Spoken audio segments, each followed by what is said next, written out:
Let's around 1 second.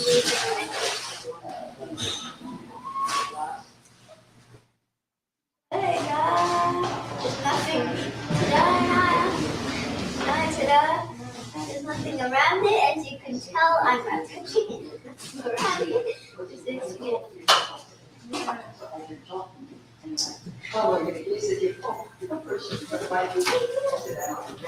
Mama, are we gonna eat lunch now? Is it the same for the other?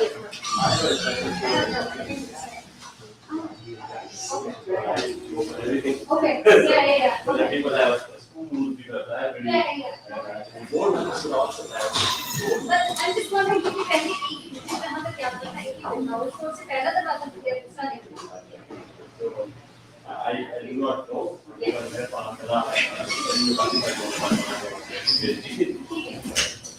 I'll leave it up. Upstairs with me.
الله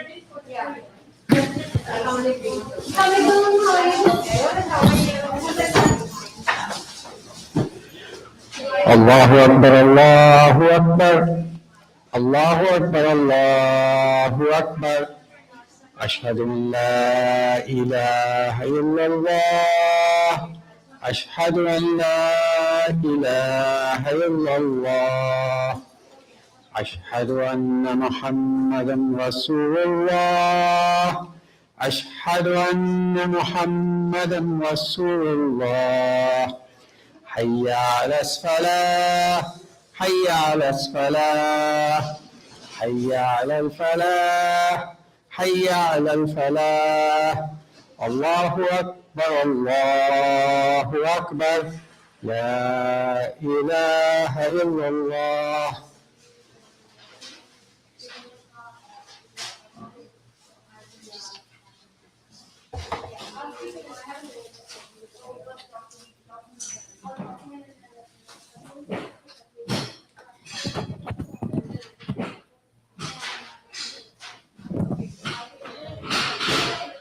إن الحمد لله نحمده ونستعينه ونتوب إليه ونستغفره ونعوذ بالله من شرور أنفسنا ومن سيئات أعمالنا من يهدي الله فلا مضل له ومن يضلل الله فلا هادي له وأشهد أن لا إله إلا الله وحده لا شريك له وأشهد أن محمدا عبده ورسوله صلى الله عليه وعلى آله وصحبه وسلم تسليما كثيرا أما بعد.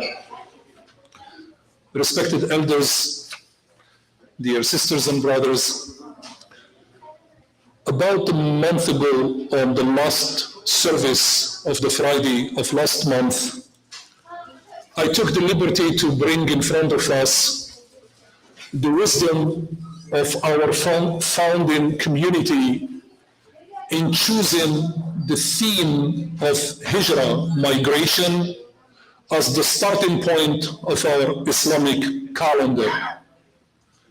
Such a huge and influential theme obviously cannot be candidate for doing justice to it if we speak to it in terms of just skimming the service.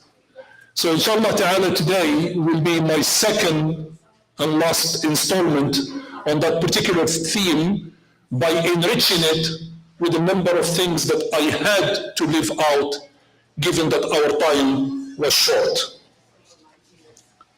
To recap, I had taken the liberty to advance the idea that the primary origin of the choice of the Hijrah as being the start of the Islamic calendar was rooted into a very profound rationale for our founding community.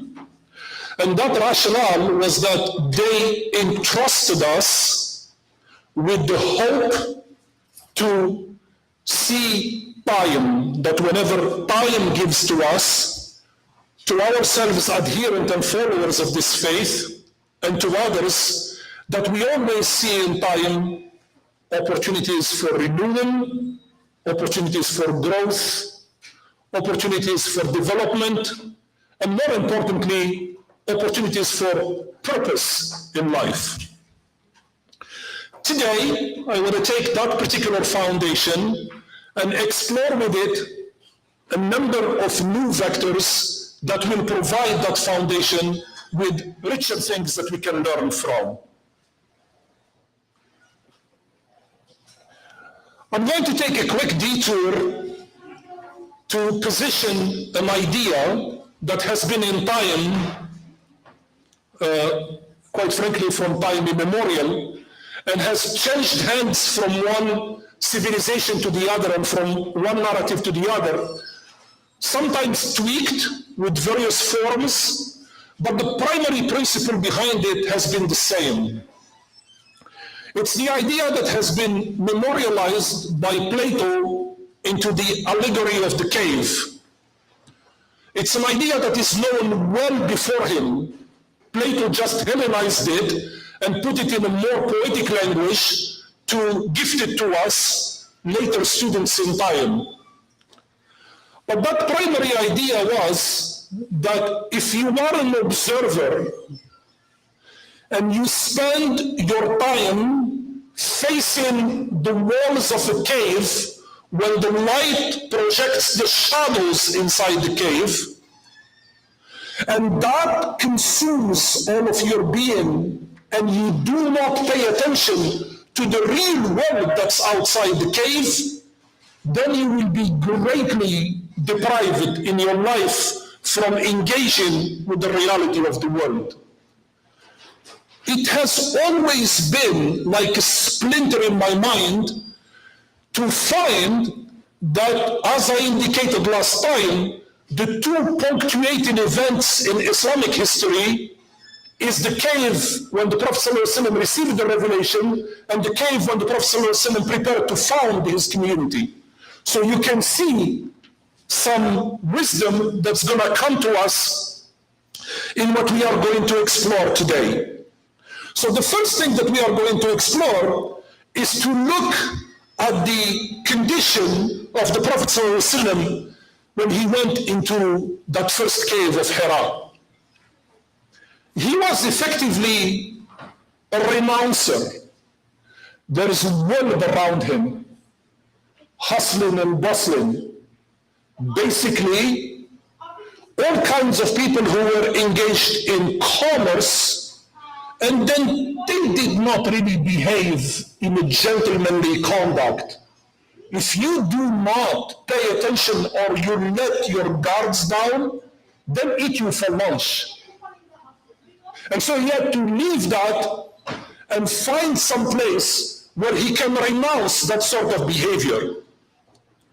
That, for those of you who are schooled in Christian history, it would not be very far away from what happened to Isa, Jesus alayhi salam, when he came back to preach in Jerusalem, and he found that all of the temples have turned out into marketplaces. And in his anger and rage, he ransacked those temples, took away all of the possessions, and threw them up into the air, and said, enough of this. These are places of worship. They are not places of commerce and gossip. And so the Prophet ﷺ basically used to renounce and go into that seclusion because he could keep the world at bay. Find a place where you can find comfort, calm, silence, and you can bring the world under your control. It makes it easy to engage with that world, to work with it. And so Muhammad ﷺ began in the safety of what we all do in our lives in the world of the unknown. We start single, and we are comfortable in our singularity as a lone human being. Then we get married, and then things change. Now we have another partner to share a life with. We have children that arrive in our life. So now we open up into parenting. And each one of these moves us from the comfort zone of the things that we take for granted to the things that become very, very challenging as they arrive towards us. Sometimes in events that are, quite frankly, easy to digest, and sometimes, to be very candid about it, that are extraordinarily challenging when we have our life under our full control, and suddenly we have to share it with somebody else, and the high demanding skill of compromise comes into work. Some adapt to it very well, and others find it to be extraordinarily challenging. So the Prophet ﷺ ends up with his life as Allah subhanahu wa ta'ala takes him from this cave where he can isolate himself to create an artificial world of comfort and control. He comes and he reveals to him this extraordinary start of the surah of Al-Muddathir. Highly poetic. It's a Meccan surah, and this surah is going to make the entire theme of today's khutbah. And I'm sorry that I have to borrow from our rather sometimes crass popular culture, a 7-step program. Excuse that analogy, but I'll use it for pedagogical reasons. It's called Surah Al-Muddathir. Al-Muddathir, roughly translated in English, can be rendered into the one who is covered with a cloak or with a cover. He tells him by opening up right, بَعْدَ بِاللَّهِ مِنَ الشَّيْطَانِ الرَّجِيمِ بِسْمِ اللَّهِ الرَّحْمَنِ الرَّحِيمِ يَا أَيُّهَا الْمُدَّثِّرِ, oh, you the one who's in the peace of your moment, covering yourself, cozy, comfortable, in control. I have something for you. I'm calling you by your name. فأنذر, stand up, get out of that position, throw away your cloak, change your position. You are no longer docile, folded onto yourself. Come into a full extension. Raise your head. And what do you do now? فأنذر, go and warn, invite, admonish others. With what? I can send anybody on a mission that says go and call people to something. But if I don't give you a prescription on content, well, then you become like a vacuum cleaner salesman. Because they also stand up in the morning and they come knock on your door and they think that they are doing the greatest service to mankind, selling you vacuum cleaners. But that's not what the Prophet ﷺ was invited to do. So what he was invited to do, Allah subhanahu wa ta'ala told him, وَرَبَّكَ فَكَبِّرْ, glorify the name of your Lord. So if you want to start from the right foundation, have a purpose to the content of your mission, your prerequisite that you have to invest into your mission is to glorify the name of your Lord, meaning up the source so you can energize yourself to be elevated and be worthy of the call that I am enlisting you to go and work. I'm preparing you to be a hero. I'm preparing you to be brave. I'm preparing you to engage with the world. And so it is my responsibility to give you something so you can have enlightenment and resilience. And the way you come into that mission is by calling upon Allah. Allahu Akbar, glorify His name. That's your starting point. To orient your guidance, to purify your intention, and prepare your content to take the next steps. And I love this part. You might say it's almost pedantic, trivial in something. وَثِيَابَكَ فَطَهِّرْ. So get this, really, I mean seriously, get this with the Quran, the pedagogy of the Quran and how phenomenal it is. Okay, I'm going to send you on the single most important mission of your life. Let's assume that that important mission of your life is to go and save lives. You drive an ambulance or you fly a plane into some trauma area and there is somebody who's kind of losing their life and you need to come to their rescue and you are fighting time in order to bring them back. You're going to pay attention to what you're wearing on that day or how your hair is flying in the air or what makeup you're wearing? Of course not. That's absolutely trivial. So why would you even worry about this? And yet, Allah subhanahu wa ta'ala in this series of verses invites the Prophet ﷺ to go on the biggest possible purpose he can orient him towards. And he says, and clean up your clothes. Why do you think that is? What's that about? That's a trivial detail to clean my clothes. You know, this is about something extremely profound about this religion.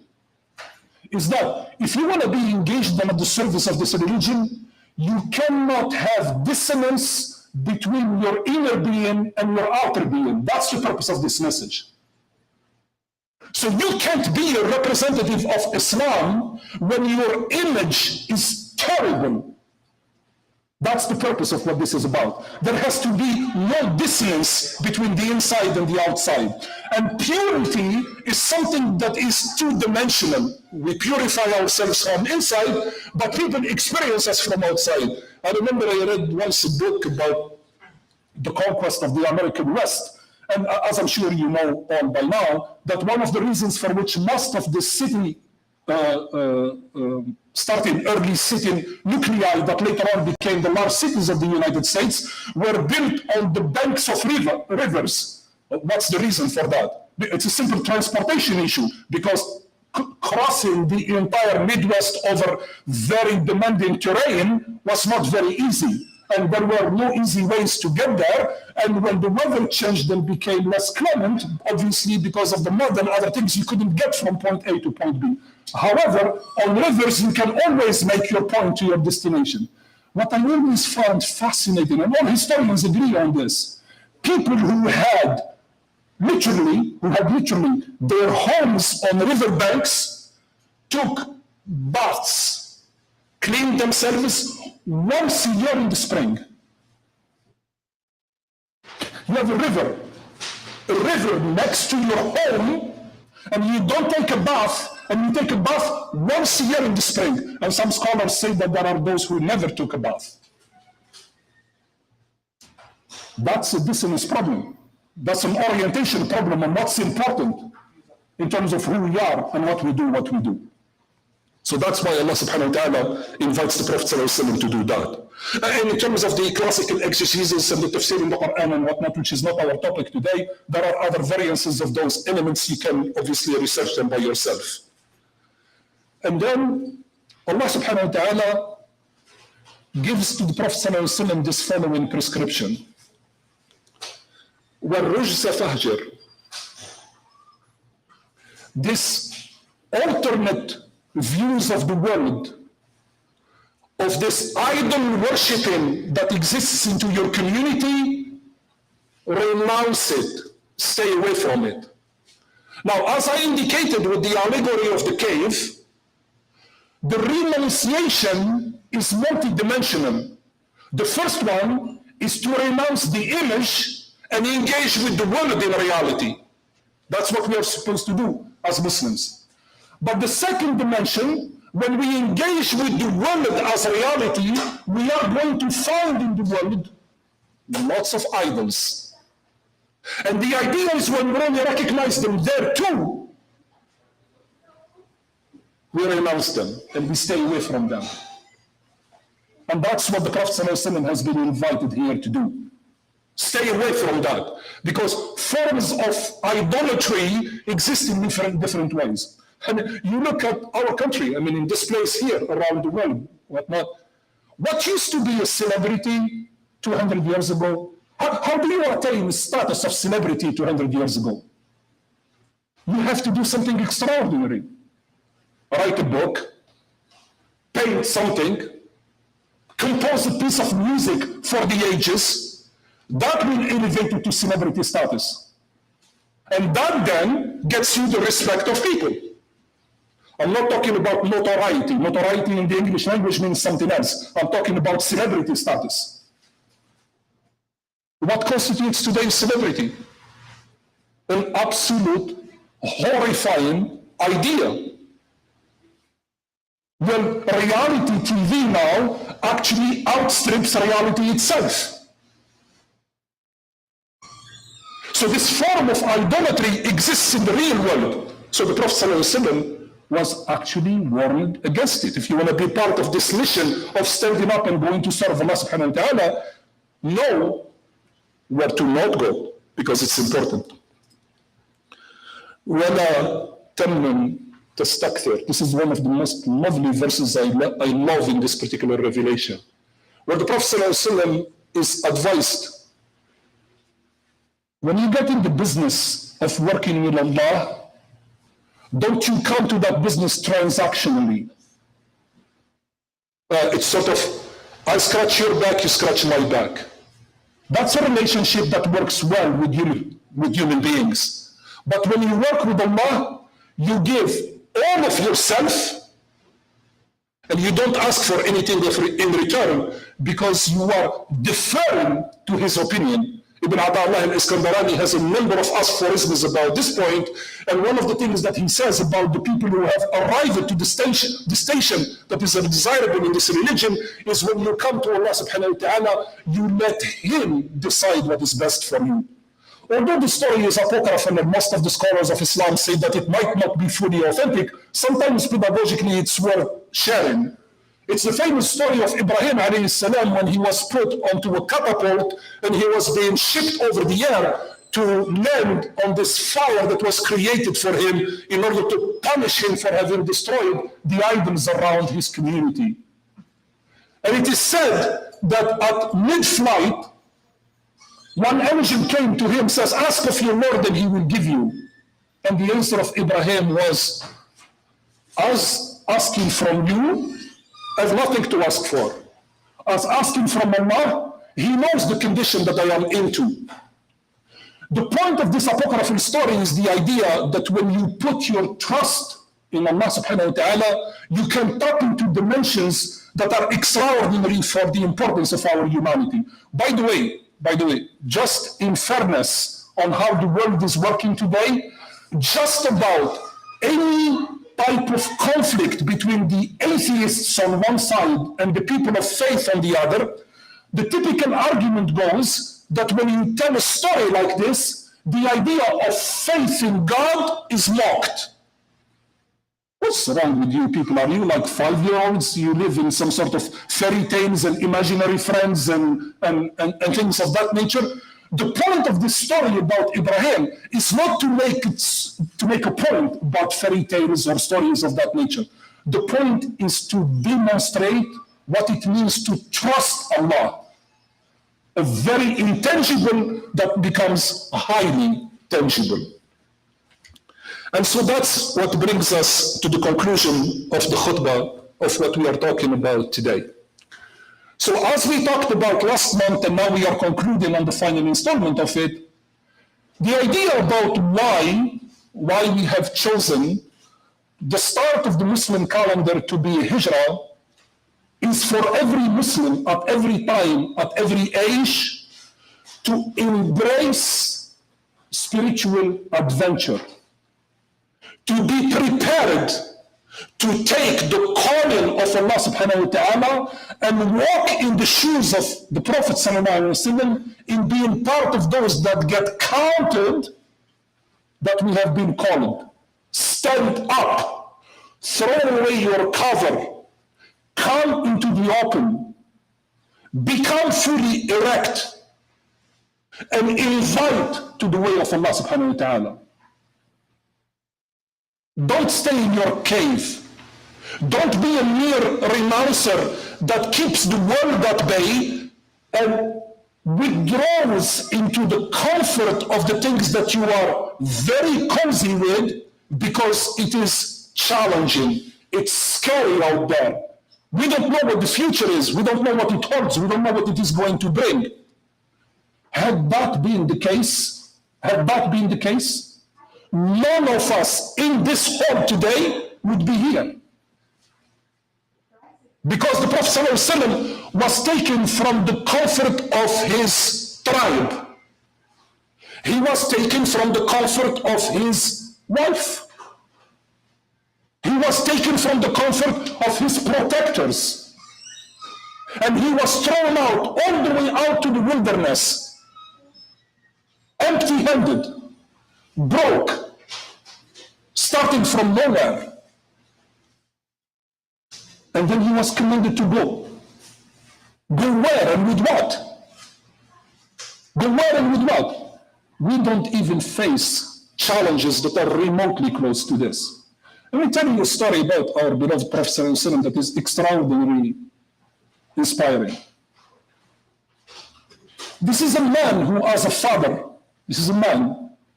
father, buried every single child he brought to this life except Fatima before his death.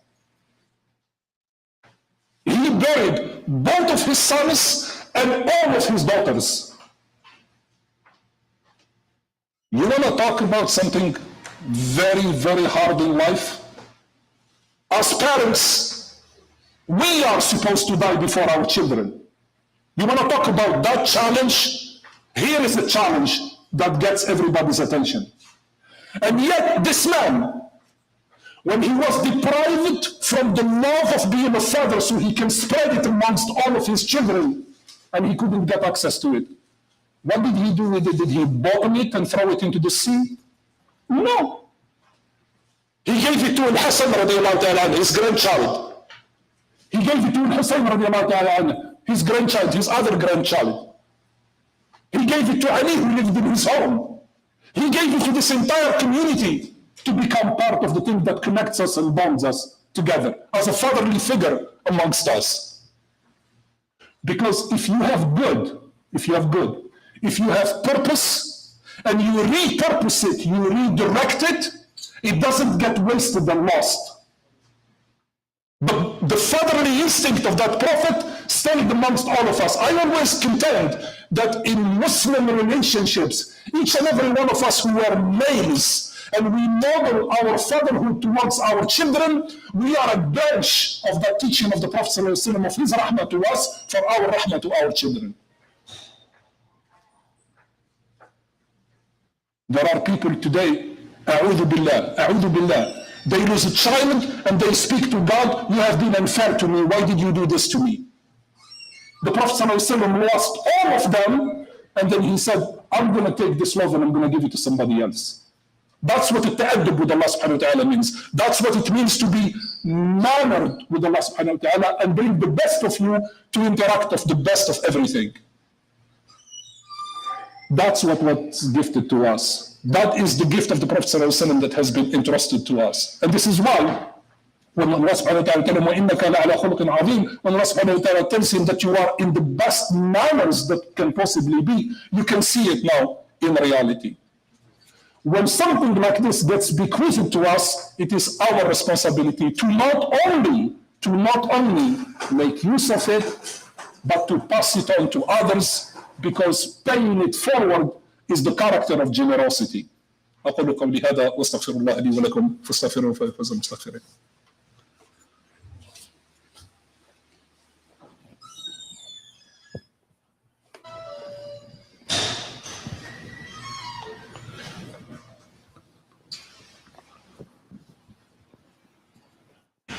الحمد لله ثم الحمد لله واشهد ان لا اله الا الله واشهد ان محمدا عبده ورسوله صلى الله عليه وعلى اله وصحبه وسلم تسليما كثيرا.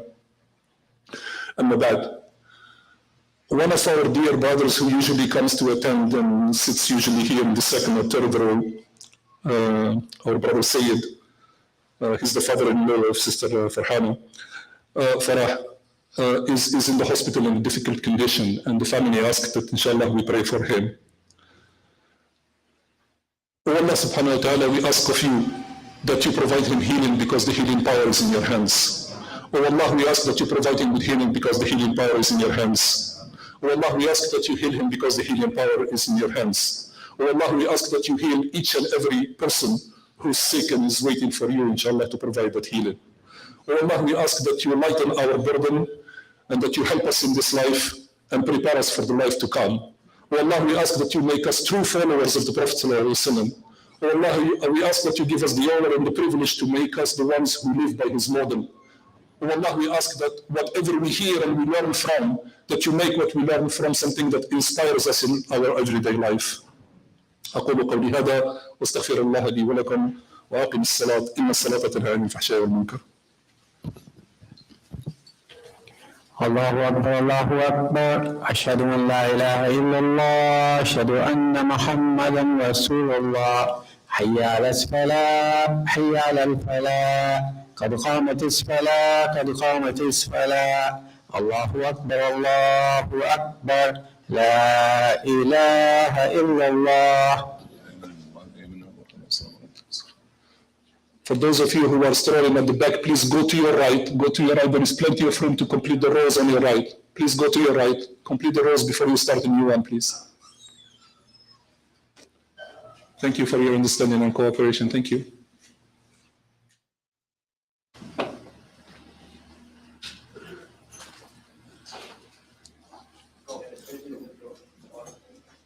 got some more spots left, please complete them. Get some more spots. استووا واعتدلوا, straighten your rows.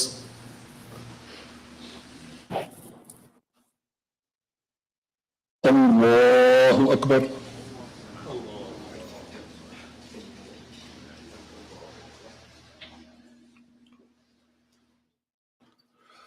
بسم الله الرحمن الرحيم. الحمد لله رب العالمين الرحمن الرحيم مالك يوم الدين. إياك نعبد وإياك نستعين. اهدنا الصراط المستقيم صراط الذين أنعمت عليهم غير المغضوب